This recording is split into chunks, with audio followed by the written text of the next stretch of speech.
Jhansi medical college अग्निकांड में दोषियों के खिलाफ कार्रवाई की मांग को लेकर राष्ट्रभक्त संगठन ने डीएम को सौंपा ज्ञापन। झांसी मेडिकल कॉलेज में हुए भीषण अग्निकांड में अब तक 12 बच्चों की मौत सहित 37 बच्चे घायल हो गए हैं। उक्त मामले में जांच रिपोर्ट में स्थानीय अधिकारियों द्वारा लिपापोती कर दोषियों को बचाने का कार्य किया जा रहा है, जिसको लेकर राष्ट्रभक्त संगठन के लोगों द्वारा जिलाधिकारी के माध्यम से मुख्यमंत्री को ज्ञापन भेजा गया है, जिसमें कहा कि अगर यही घटना किसी प्राइवेट अस्पताल में हुई होती तो अभी तक अस्पताल का मालिक व प्रबंधन जेल में होता, जबकि सच्चाई ये है कि मेडिकल कॉलेज में न तो अग्निशमन विभाग के मानक पूरे थे और न ही अन्य सेफ्टी उपकरण काम कर रहे थे। झांसी के अंदर मेडिकल कॉलेज के सामने 100 मीटर से 200 किलोमीटर तक की परिधि में लगभग 200 नर्सिंग होम संचालित हैं, जिनमें से अधिकतर के पास न तो फायर एनओसी है और न ही अन्य सभी मानक पूरे करते हैं, परंतु सीएमओ की मिलीभगत एवं अग्निशमन विभाग व झांसी विकास प्राधिकरण की लापरवाही के कारण इन नर्सिंग होमों के अंदर अनैतिक कार्य किए जा रहे हैं। तमाम गंभीर आरोप लगाते हुए लापरवाह कर्मचारियों और मेडिकल प्रशासन के खिलाफ कार्रवाई की मांग की है। देखिए, आज क्या है, आपने देखा होगा कि दिनांक 16 को मेडिकल कॉलेज के अंदर आग लगने के कारण कई सारे नवजात बच्चों की मृत्यु हो गई और उस घटना के होने के बाद में जो चश्मदीद का बयान है उस पर कोई कार्रवाई नहीं हो रही है। लीपापोती करने का काम लगातार चल रहा है। चश्मदीद ने जब बताया कि नर्स ने माचिस की तीली जलाई और माचिस की तीली जलाने के बाद में ऑक्सीजन पाइप को जोड़ने का प्रयास किया, जिसकी वजह से मृत्यु हुई, इतने सारे बच्चों की आग लगी, लेकिन उस पर ध्यान नहीं है।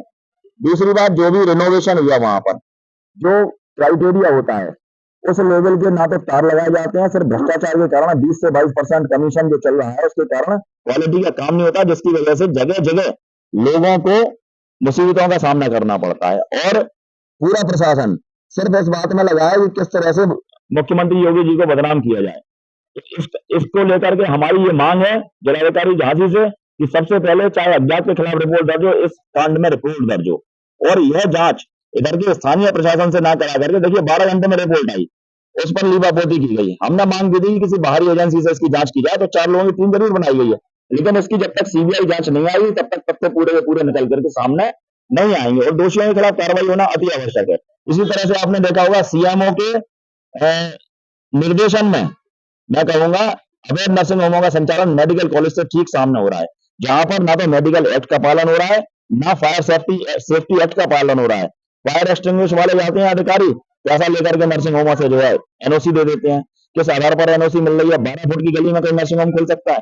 सीधा सीधा क्राइटेरिया है, कम से कम 6 किलोमीटर दूर होनी चाहिए मेडिकल कॉलेज से, जिला अस्पताल से। अवैध रूप से लैब संचालित है, लैब के अंदर एक सिर्फ डॉक्टर व्यास है, 150 लैबों में उनके साइन होते हैं। कैसे संभव है कि एक व्यक्ति 150 लैबों का संचालन कर सकता है? इतनी सारी खामियां सीएमओ के सब संज्ञान में है, लेकिन चूंकि लाखों रुपए की रिश्वत मिलती है उस वजह से सीएमओ कोई कार्रवाई नहीं करते हैं। हमारी स्पष्ट बात हुई थी कि जो बिटिया के साथ बलात्कार हुआ था, 8 घंटे तक उस लड़की को जो है इलाज नहीं मिला, बिटिया को, मर जाती वो, लेकिन ड्यूटी डॉक्टर के खिलाफ कार्रवाई होनी चाहिए थी। रात भर 8 घंटे उसको इलाज नहीं मिला, कहा गया बर्खास्तगी कराई जाएगी, आज तक उस मामले को रुपया लेकर के दबा दिया गया, आज तक कोई कार्रवाई नहीं हुई। एक गांधी डिग्री कॉलेज है जो मेडिकल कॉलेज के ठीक सामने संचालित है, एएनएम जीएनएम बीएससी नर्सिंग का कोर्स चलाता है।